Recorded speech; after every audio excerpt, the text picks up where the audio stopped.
Othello Macbeth has been formed out of combining Shakespeare's plays but also looking for a narrative through line. There are characters who, with the knowledge of what has happened in the world of Othello, are witnessing and moving within the world of Macbeth, and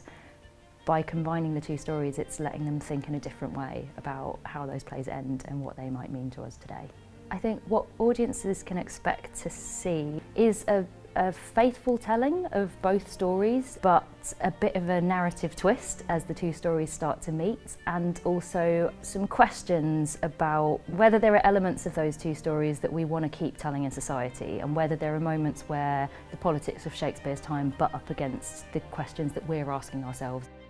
The play is performed by 9 actors, and I guess one of the major decisions which began with Othello and then was carried through to Macbeth was to have a much stronger focus on women. So I think unusually for a Shakespeare play, we've got a company of 5 women and 4 men, which just means that Shakespeare's female characters are getting much more stage time within it. There were certain things that were put across in the plays that I didn't necessarily feel comfortable putting on stage unchallenged. And with this production of combining the 2 plays, it feels like an invitation to really put them through a contemporary lens and to say,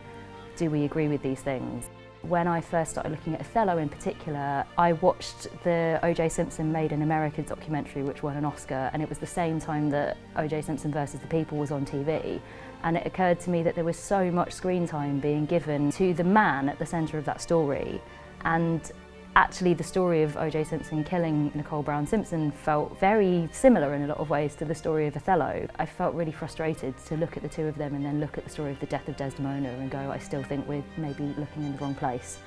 when we look at some of these stories.